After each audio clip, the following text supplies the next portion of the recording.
All too often, we get so caught up in hustle culture and the stories that we tell ourselves that we make ourselves sick and we pull ourselves out of alignment.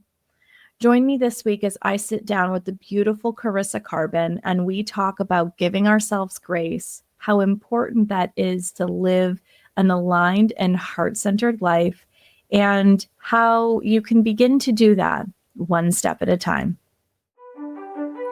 Hi, I'm Adrienne Irizarry. I'm an East Asian medicine practitioner who is passionate about women's health and helping women to live their best lives. My goal is to put you in the driver's seat of your health, offering holistic solutions for a symptom-free life.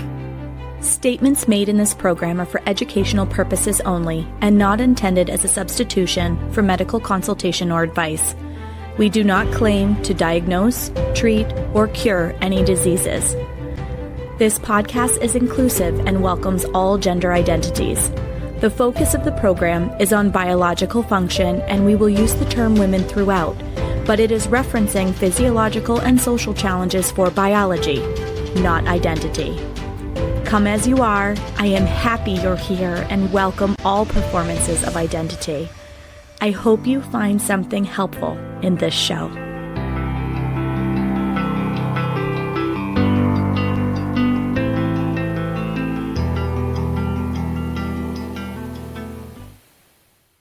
Welcome back to another episode of the Reproductive Rebel podcast. I'm so excited to be joined once again by the amazing Carissa Karban. Welcome back to the show, Carissa.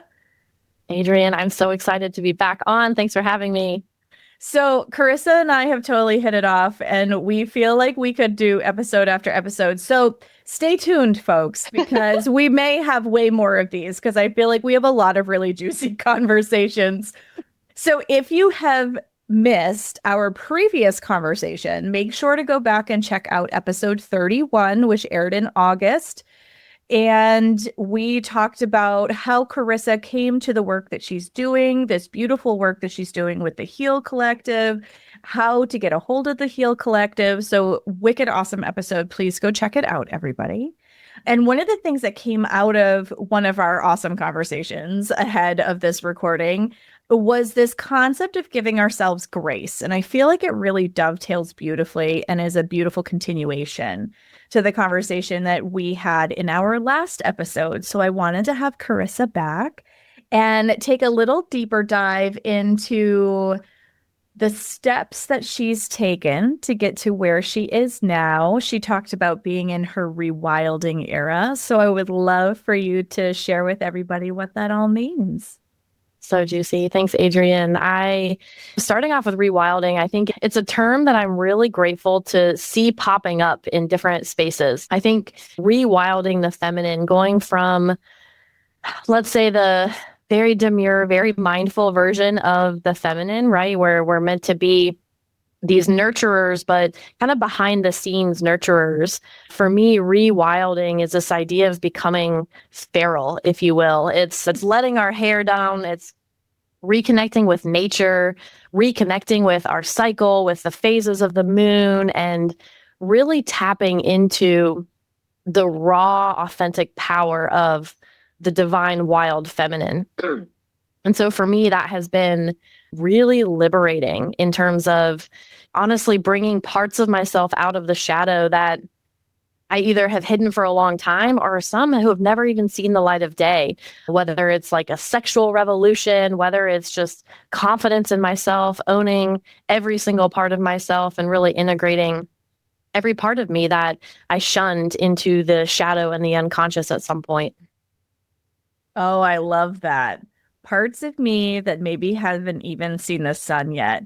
Oh, I resonate with that. I feel that deeply. Reproductive Rebel came out of one of those spaces because I spent so much time trying to be perfect and trying to be the good girl and trying to create this idea of a perfect person that was totally unachievable. I made myself sick trying to achieve and totally fell out of alignment to bring forth into the world. And for a while, I wondered if My rewilding. I love that term. And the way you described it is exactly the way that I feel now, where I took it as just getting old and comfortable in my old age at one point because I gave way less of a crap what anybody thought. And I was like, you know what? My vibe is going to attract my tribe and the people that I'm meant to connect with are going to find me. And that's Mm, okay. And that is totally that feminine energy, that receptive feminine energy. totally. But I think what's really important to understand is I don't think it's a natural consequence of getting older, right? I think it's the work because you think about, especially in the US and mainstream culture, think about how many women are terrified of getting older because we're trying to conform to someone else's idea of perfection. We like to say that beauty is in the eye of the beholder, but I say perfection is in the eye of the beholder. And that's why it's such a losing battle because even if you think you're perfect to yourself or to someone else, every single person's definition of what perfect is going to be different. And so you're inevitably going to come up short if you're always striving for someone else's version of perfection. But I think about all the women I see who are aging and doing no judgment if doing treatments is your thing, if that feels good to you and helps you feel confident.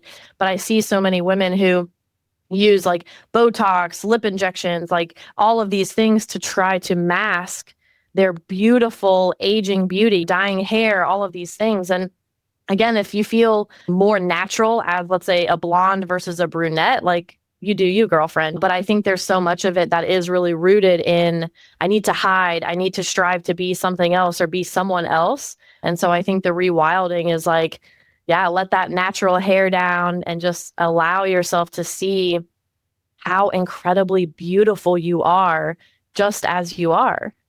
Oh, I love that.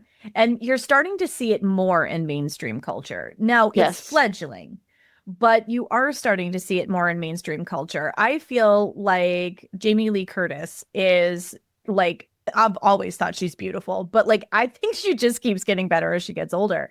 And she's completely unapologetic about, I am aging. This is what I look like aging. And she doesn't do anything to manufacture another version of who she is. And I've always admired that about her.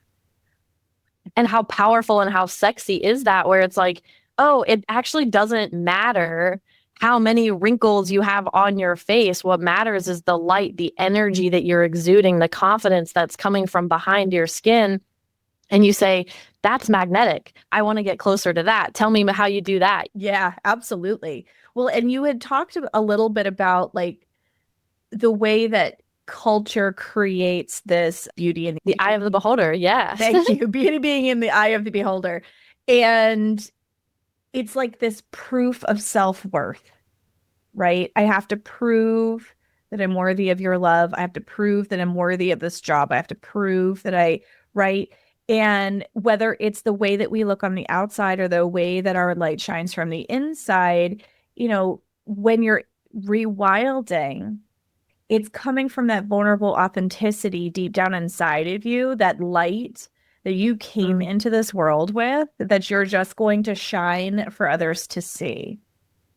And yes. there's such a big disconnect in like being in touch with that light versus what we think we have to do to keep up with the Joneses.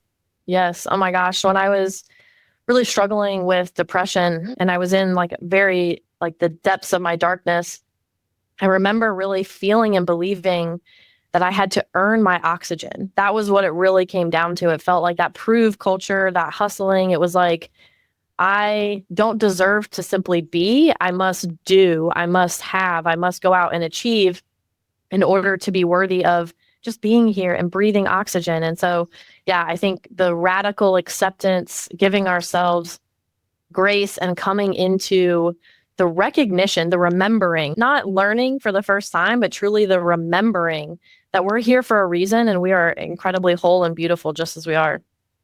Oh, I love that because that dovetails with something I do with my clients quite a lot. And I ask them, what brought you joy as a kid? Like Hmm. before the world got a hold of you Yes. and told you had to be a certain way, look a certain way, act a certain way. And one of my mentors talks about when she was a child and she was like the queen of mud pies. And she got so much light and joy and enthusiasm for everything from digging herself through the mud. And she has very long blonde hair. And she said she had long blonde hair as a kid and it would be like caked, like halfway up because she was just so into what she was doing. But that's what made her happy. Right. And there are so many things. Like if we think back to the way that we were as little kids, what brought us joy? And I remember as a kid, I had these rock tumbling was a big thing when I was a kid because, Heck yeah. I'm not old at this point, but I had a rock tumbler. I'm not ashamed to admit that.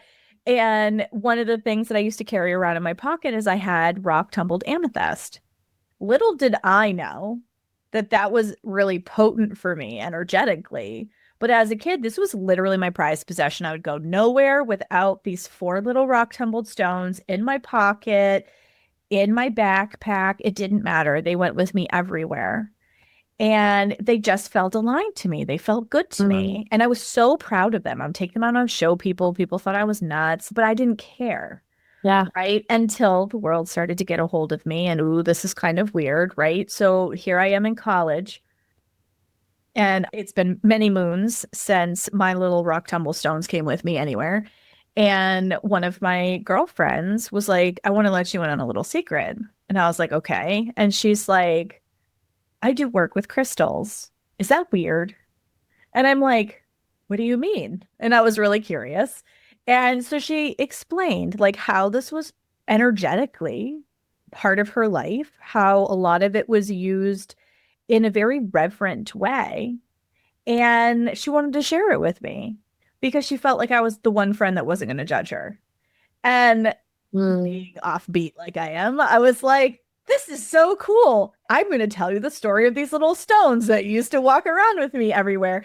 And when I went home to do laundry that weekend, I went and found my little stones and I brought them back with me because I felt like, oh, somebody who gets me. And I didn't feel like I had to do a performance for anyone else.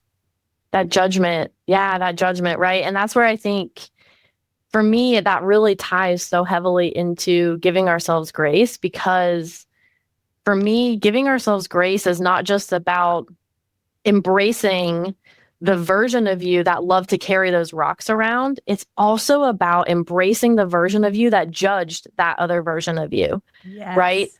Because you were taking in conditioning, programming from the world around you to understand how do I create safety? How do I create belonging? How do I get love in this world? And so, really having gratitude and grace for the version of you that tucked the other version of you behind, because at some point, she said, I'm going to protect you because it's not safe for this little stone carrying version of you to be out in the world. I don't want you to be shunned. I don't want you to be judged. So I'm going to be the shield for you. And so I think that is so important because we can often vilify that version of us. And so I think it's so important to give that grace and gratitude and then say, and now you can take a seat because now the stone carrying version is coming out to play again. Yeah, exactly. Exactly. And so, as we're talking about giving ourselves grace, Brene Brown says really eloquently, and I might butcher her quote a little bit, but she talks about how authenticity is courage and strength, Mm, and it's not the weakness that we have been conditioned to believe that it is. And I used my little rock tumble story because I was afraid of being authentic because it meant that my heart was exposed. How many of us create masks and faces around aging, our work, anything that we're doing in our life to protect that soft heart that we have within? mm. Yes. Oh my gosh. That is so much of my work has been, yeah, dismantling the armor to let this like soft little heart shine forward. It's a big but soft heart. And Yeah, it can feel very vulnerable, right? It can feel like every judgment, every glance, every comment is an arrow that's piercing that heart. And so we put on that armor to protect ourselves. It doesn't feel safe. How do you feel that your heart-focused knowing and your heart-led work has transformed the way that you work today? Mm. It has transformed everything. It has transformed how I think, how I feel, what I see, how I see the world, the relationships I have, the work that I do.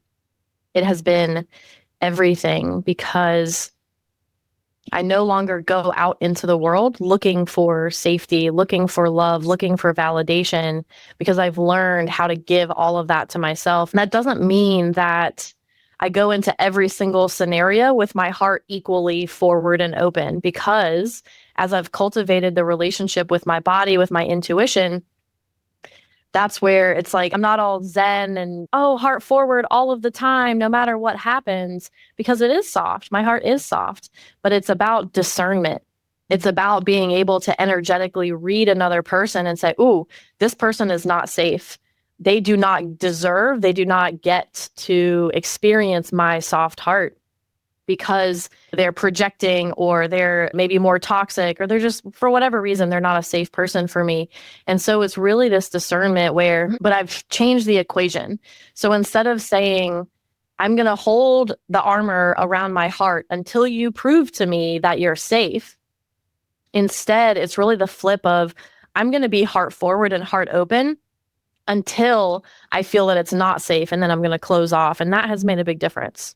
Yes, I can see how that flip in the frame can absolutely shift not only the energy that you engage with, but also the compassion that, and essentially the unconditional love that you can hold for that other person. Totally. And it all started with practicing unconditional love for myself and all parts of myself, because I think that's where I truly believe that every single person is a mirror, right? Like we're walking around as like prisms, where you're reflecting things to me, I'm reflecting things to you. And ultimately, if I feel, let's say I feel that you're judging me, maybe in this particular exchange, I know, okay, it doesn't feel safe to have my heart forward. But then when I get out of that situation, I get to a place of safety. I can reflect. What is it that made me feel judged? What part of myself might I be judging that felt that she couldn't come out and play? She wasn't safe. And so it really has been this practice of unconditional love and taking radical responsibility for the thoughts and the experiences that I have, because I'm not a victim to your judgment. Like, even if you are judging me, right? Totally fine. But that really has nothing to do with me, because we're all filtering the world through our own lens and our own perspective. But if I feel judged, then I know that's an invitation for me to go love some part of myself even more. Oh, I love that. I love that. So let's tie this into this sisterhood wound that we have. Mm. It's a big one because the world has really kind of pit one against the other and not allowed for us to show up in that supportive sisterhood way, because there's a competition there for self-worth, right? Instead of a rising tide lifts all boats. Yeah, I love that so much, because I think what you said, the competition, right? It's all rooted in scarcity. So we live in a world that tries to make us believe that everything is scarce, because in scarcity, then you foster competition, you foster this zero sum game of, well, if I have the resource, that means there's less for you. And instead, when we can flip scarcity into abundance and realize we have everything we need, just as a very simple example, I'll say different tastes in food, right? If you love pizza and I don't like pizza, somehow, like, I don't like cilantro. That's my toxic trait, is I don't like cilantro. And I've encountered so many people who are like, how can you not like cilantro? I can't believe that. It's so delicious. And I just always say, well, now there's more for you. So, like, what are you worried about? And so I think this idea of like monoculture, if you look at agriculture today, how we grow fields of like only corn, only soybeans, right? Whereas if you look at like indigenous wisdom and how they grow things, it's really about growing things together that complement each other. Because let's say you have beans that can put nitrogen back into the oxygen. And then you have corn that can grow tall for the beans to curl around and to grow on. And then you have squash that provides the ground cover for these other things. But when you have all corn in a field, they all need the same nutrients, the same resources, and they start leaching it from the earth until you have to let the field lay fallow because you can't grow anything because you've leached it of all the same nutrients. And I look at that as a fractal of our culture. We try to create this culture of everyone needs to have the same things and look the same way and all the keeping up with the Joneses, like you said earlier. Whereas if we can instead embrace our wild, unique, feminine nature, then we can learn to complement each other and to celebrate each other because we're not the same. I love that. Just before we hit record, you were talking about how rewilding has played such a huge role in your day to day and some of the current goings on and transitions in your own life. Speak to that just a little bit, because that was really fascinating. Yeah, thank you. Coming from this hustle culture, being in corporate for over a decade, being in consulting, especially always on a plane and traveling, and the consulting firm I worked for, they stated in the expectations that we needed to be available from like 6 a.m. our time to 8 p.m. And there were just a lot of long hours. And this year, I have started two businesses. I've just relocated across the country. I started a new partnership, and I've had these stories coming up of like, oh, I need to be working more. I need to be doing more.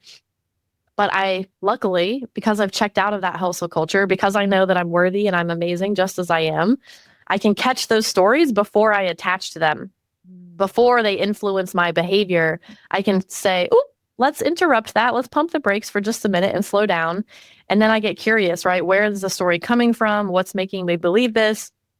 And ultimately, because of this rewilding era, I know that I'm at my best when I move slow, when I take my time, when I do my rituals and my practices, my meditation, my breath work, my body movement, when I get into the little things that bring me joy, right? Whether it's the mud pies or putting my toes in the sand and playing on the beach, anything like this, journaling. I have so many things that really fill my heart. And so it's really for me now about quality over quantity. So rather than subscribing to that scarcity of time, right? Talking about scarcity, instead of subscribing to scarcity of time, it's, oh, this will all get done, right? If my energy is moving in this direction, if I feel that I want to put in a few more hours of work, I can. But if I'm feeling really drained, I give myself grace to say, okay, let's shut the laptop. Let's go do something else. Let's go for a walk. Let's get out in nature, whatever it is. Because the other part of it is that balance between action and surrender. And so it's like I'm taking the action that's mine to take, but I also know that I'm held, that what is meant for me will be for me. There's no way around it, right? The things that aren't meant for me won't come for me, and the things that are must inevitably come for me. And so there's a really deep trust and surrender into moving at a much slower pace and just allowing things to unfold, allowing myself to energetically attract things into my life. So even though I have two businesses, I'm working maybe 15, 20 hours a week right now, and that feels really good. And that feels very counter to how I would have told you needed to work in order to make a business successful a few years ago. Oh, beautiful. Oh, you hit so many good things. Hopefully, I can tease them all out appropriately, because that hits on so many pain points for so many clients that I talk to. And I'm also guilty of this. Okay, so I talk about all of these things on the show, but please, nobody listening think that I have all this shit figured out and that I do not struggle with these things. There was an episode last season that I did with Angela Castrino, and we had talked about, I want to say it's episode 7. We talked about a woman's worth and how we feel like we have to justify our worth with productivity and how much we're doing. And even on our day off, she gave the example of I had bustled around the house and I had cleaned and I had done this and I had meal prepped and I blah, blah, blah, blah, blah. Went through the whole list of things. And she said, and the 1 second I sat down on the couch After doing this laundry list of things, my partner walked through the door and I instantly felt guilty. And I felt shame around the fact that he caught me not moving. And that's so deeply ingrained and internalized. And that speaks to what you were just saying. Like, that's not what I would have told you in the near history that would have made you successful. And I deeply resonate with what you said. Like, I very much grew up in this push grind. You have to prove your worth. You have to work hard in order to get the things that you want. And it's not even working hard, it's working smart, it's working aligned.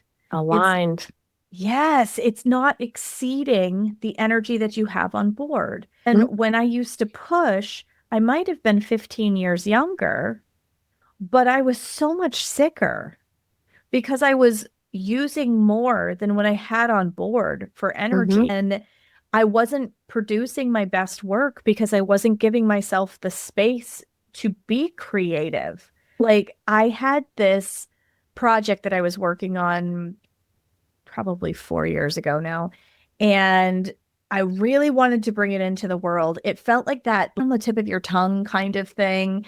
And I kept trying to force it because I'm like, oh, I have this deadline and I just have to get this done. And my husband goes, are we going to ever go tubing down the river or not? And I was like, you know what? Fuck it. I am done for the day. I closed my laptop. I moved on, put on my bathing suit. We got into the tube. We start this lazy float down the river. And we got halfway, and all of a sudden, what I was looking for dropped into my head. And I was like, shit, I got to get onto this tube right now because I'm going to forget all this stuff. This is awesome. Right. But I had to create the space. Yep. That's how the feminine works. So I love what you said about I'm working 15 to 20 hours. I'm running 2 businesses and I'm living my best life.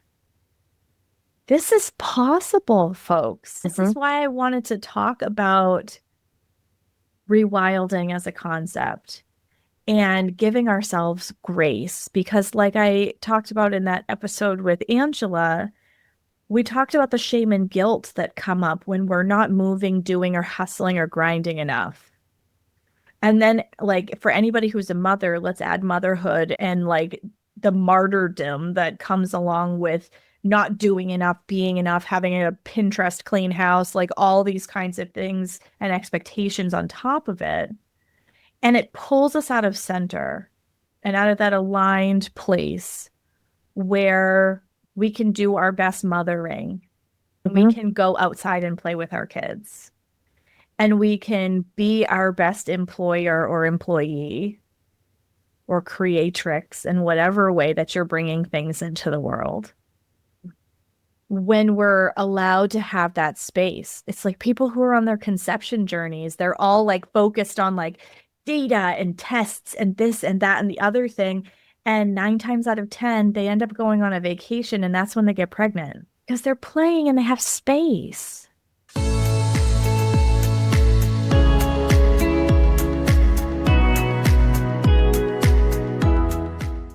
And now a word from our Reproductive Rebel sponsor, Embody Space.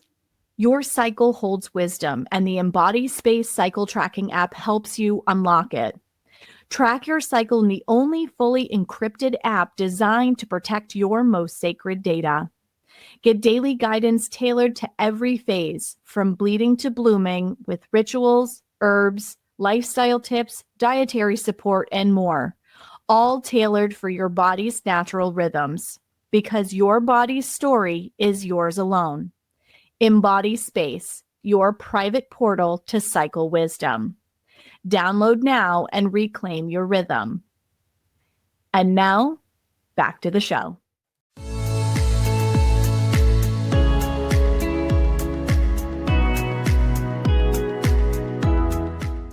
And their system can regulate, right? Like, think about like how dysregulated we are if we constantly feel like we're not enough.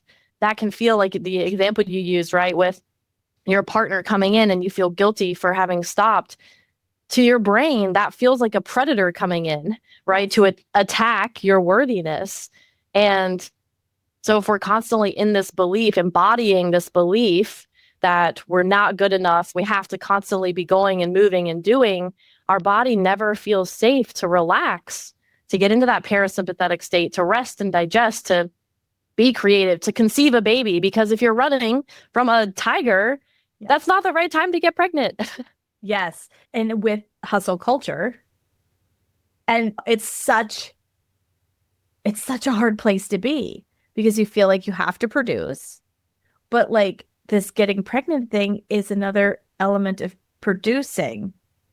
And then when you can't, there are stories that we tell ourselves, and that inner critic is a nasty person sometimes and feeds that narrative of you're not doing enough, you aren't enough, you have to prove you're worthy, all of these things. And I just love how you talk about I am being successful through surrender and allowing and alignment rather than push, grind, all of these like action oriented masculine energy kinds of words that as women we can open and allow and surrender and receive, which if you think about how our bodies are built, they're built to receive, that you can call in what it is that's meant to find you.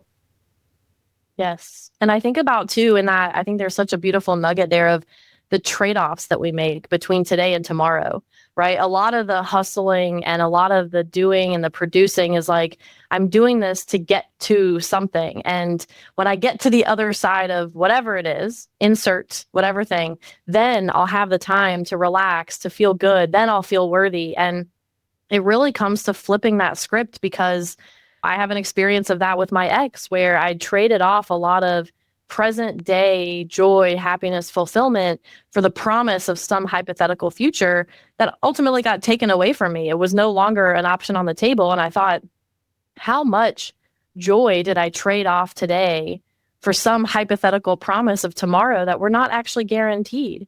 And so I think that you said it so beautifully of like, if we can operate aligned within our capacity, even when I'm working, I feel so much joy. I feel so much creativity. I feel so much excitement. I'm not even worried about the future because today is so beautiful. I love that. Do you find in working in this aligned way that sometimes you have to actually like curb your enthusiasm because you do find so much joy in what you're doing and it's just like flowing from you and you're like, oof, I gotta pace myself.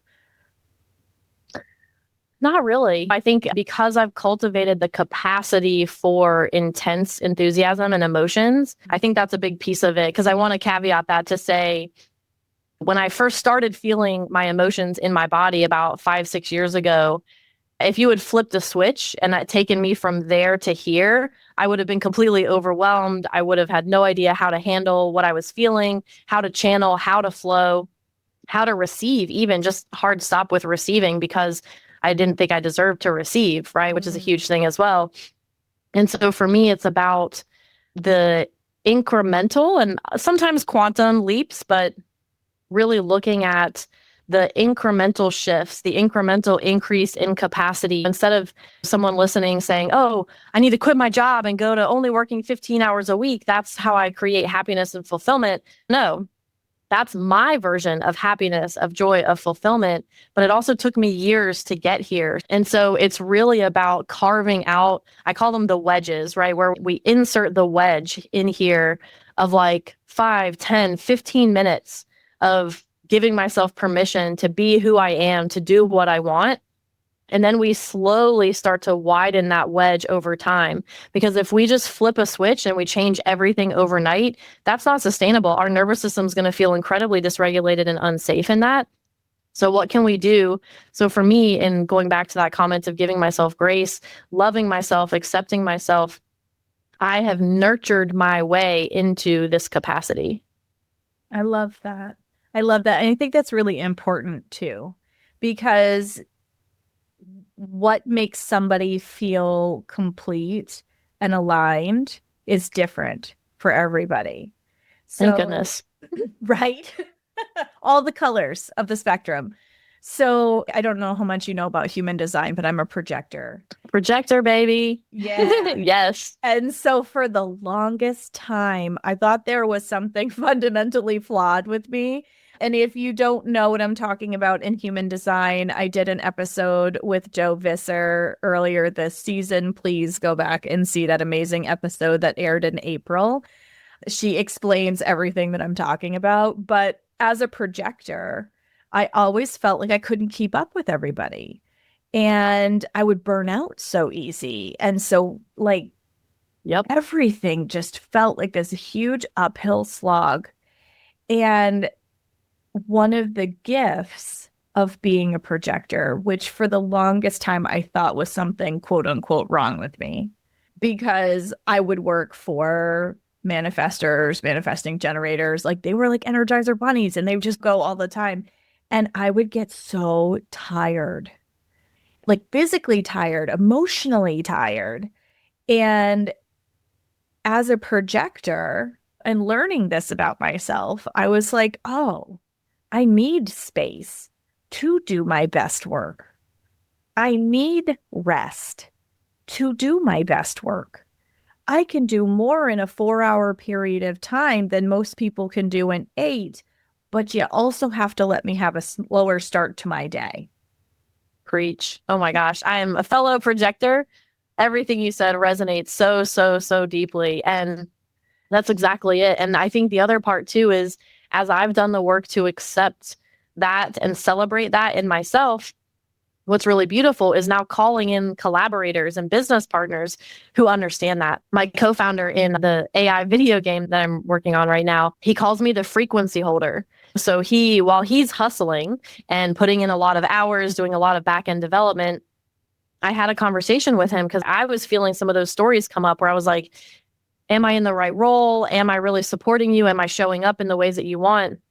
He was like, I don't want you to hustle because you're the one who brings the magic. You're the one who helps elevate everything in the perspective of the project. And so if you need a slow start to your day, if you need like 2 to 3 hours to meditate, get grounded, set your intention for the day, and then you come in for those 3 or 4 hours and we're rocking and rolling, let's do that because I don't want to suck you dry. But that's where it comes from, this idea of pouring into my cup so that it can overflow rather than me trying to empty my cup into all of these things.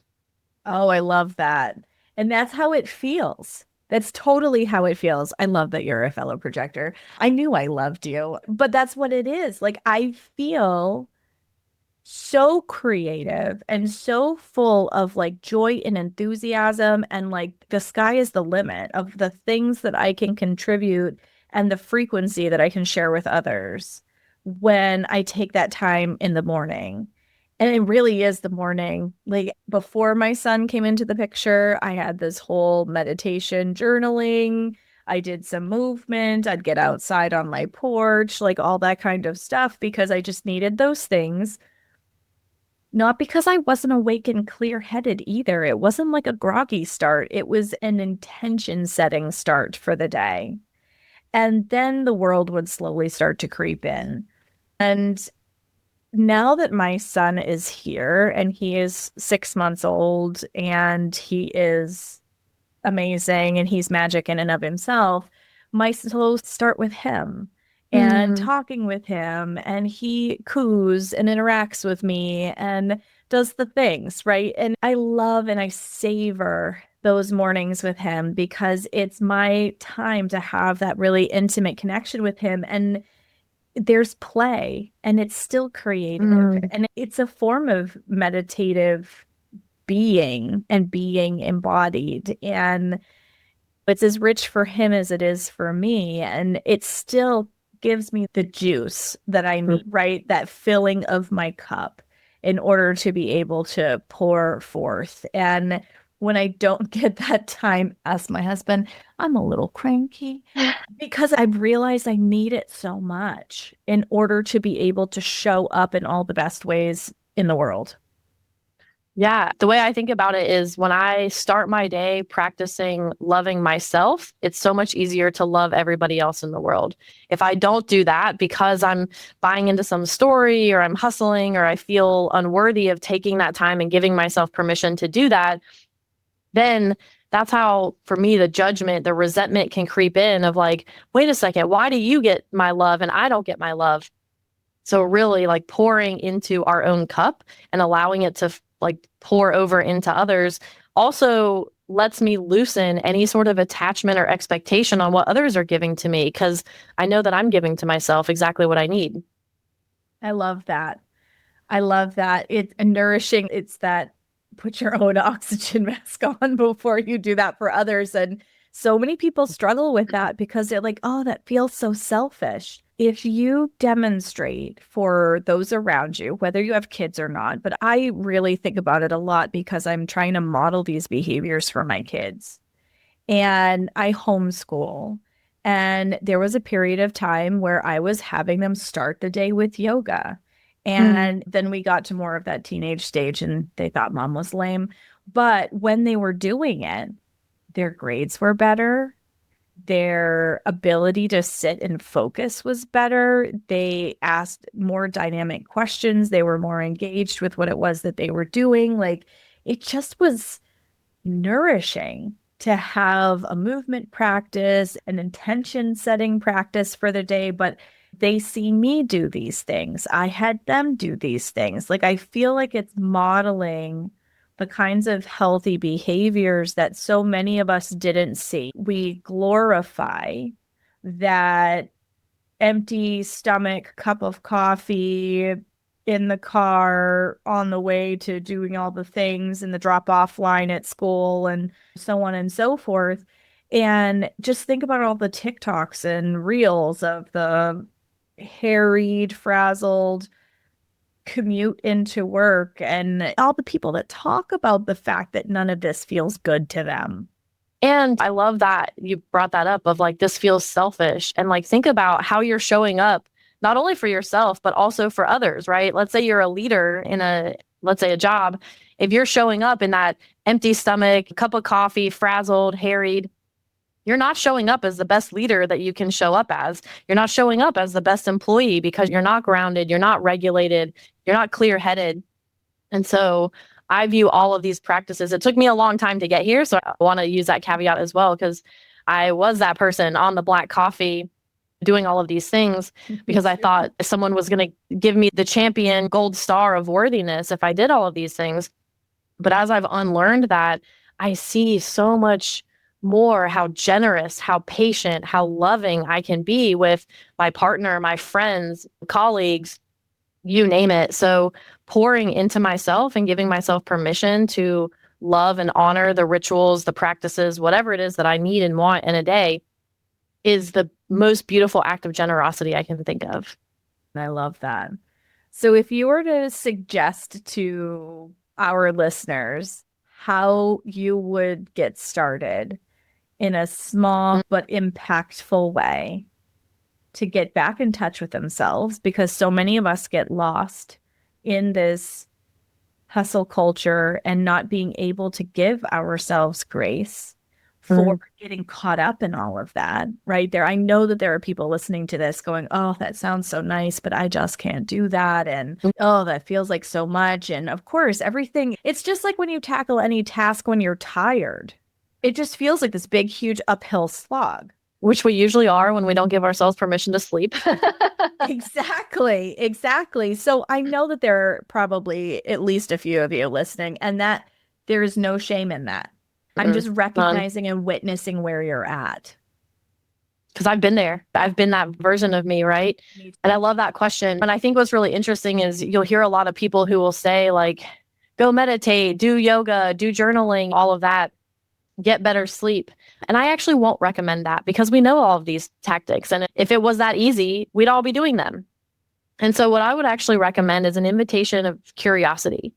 So, whenever we have those stories come up, like exactly what you just said, must be nice, but that doesn't work for me. Pause in that. Why not?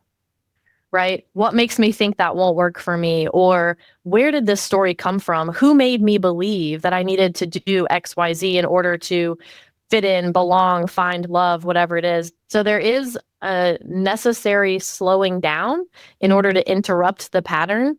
But rather than sort of, I'll say like gaslight affirmation our way through this thing of like, oh, I'm worthy, and what we actually secretly know in the back of our head that we don't believe it, instead of just forcing ourselves to keep repeating the mantra or the affirmation, if we can pause and get curious, it's really hard for curiosity and judgment to coexist. So if we can say, I've been saying this story to myself a lot. What makes me believe that's true? Byron Katie has some really great work. She has like 4 specific questions that she walks people through in terms of like, is it absolutely true? You know, a way to verify this. And so some practice of curiosity, I think, can be really great for interrupting the pattern.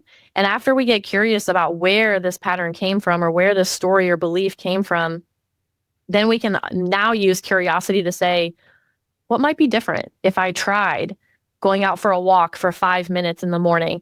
It doesn't have to be a 2-hour practice that we start. What might be different, right? And just getting curious and giving ourselves that permission to be curious and to explore and to play with it and see what happens. I love that. I love that. And you have to start with baby steps, because we're talking about creating a new way of moving through the world. This isn't like a fad diet. This isn't a fly by night trend. This is creating a meaningful foundation in your life so that you can thrive. And it really is one step at a time. And I love this piece that you were talking about around curiosity. I had this program called Rebel Remembered, and we actually dive into a lot of topics like this so that I can create a container for people to have these kinds of conversations and ask some of those questions and tease out some of those answers, because it's hard to do some of that self-discovery and that discernment in being curious. Sometimes the answers are really hard for us to face. Sometimes those answers are really hard to stomach. And then we find ourselves judging our experience, our lived experience. So that's actually totally why I created Rebel Remember, to be able to tease some of this out, because these things sit at the root of a lot of our reproductive health problems, because they're physical manifestations of storylines that we have stuffed inside of our body, and we've told ourselves we're not worthy, we're not enough, we judge ourselves. The way that we judge other people usually is a mirror reflecting back to us where we don't feel up to par or worthy, or where we're self-conscious, and so on and so forth. So I love what you said about being able to start this at the level of curiosity, because it opens your heart and it opens your mind to looking at narratives that have been playing often our whole lifetime. Yep. But it is hard. I love that invitation, right, to grace, right, that you just gave. It's an invitation to grace to say, yeah, it can be hard. It can feel hard to get the answer to the question that you're asking. And the judgment that might come in for our experience or for that version of us. I just want to reiterate, like, everybody is beautiful. Everybody is divinely perfect. And there's a reason, right, behind the story. There's a protection mechanism or something that came up in your past that you are being protected from, and your body and your brain are doing the absolute best that they can. So grace, curiosity, and honestly, just experimenting and playing with it, I think is so powerful. I love that. And it's important to know that when your body is trying to protect you from something, it's because it loves you. Yes. It's not that your body is out to get you. Your body's not betraying you. It's not a war between you and your body. Your body is brilliant. And there doesn't need to be a war. We can say that. Yeah. Yeah. Yeah. Well, but I hear my clients. I was at war with my body for a long time. Oh, me too, sister. Sing it. So I'm just saying there doesn't need to be a war, right? We can develop a beautiful partnership. Yeah, absolutely. Yeah, and it really does start with these kernels that you put forward. So thank you so much for sharing your lived experience and your wisdom, because I think this is a really powerful topic for a lot of people. And yes, this is a women's health focused show, but I feel like this is a much bigger conversation than just that, because we have a lot of toxic masculinity in the culture. We have a lot of creating expectations and socializing everybody to a benchmark that just isn't healthy, achievable, realistic, and it comes from scarcity, which you so beautifully said earlier. So, if you were to leave our listeners with a final gem, what Mm. would that be? You are lovable, you are worthy, and you are so beautiful. And even if it's hard to believe in this moment, I invite you and hope that you will allow that to sink in, allow that to take root, that remembering and that knowing, because it's so true. I love that. Thank you so much for sharing your insight and your wisdom yet again. I love having you on. We might have to do this again. Let's do it. Adrienne, I love you so much. And I love you sharing your stories as well. That's really, I think, the strength and the power of this community is us taking off the masks, being real about our experience, and letting people know they're not alone in it. Absolutely. That's one of my deepest hopes for this show, is that people find that courage to remove the mask and know that they're beautiful the way that they are, they're safe, they're held, and really the sky is the limit for whatever feels aligned to them.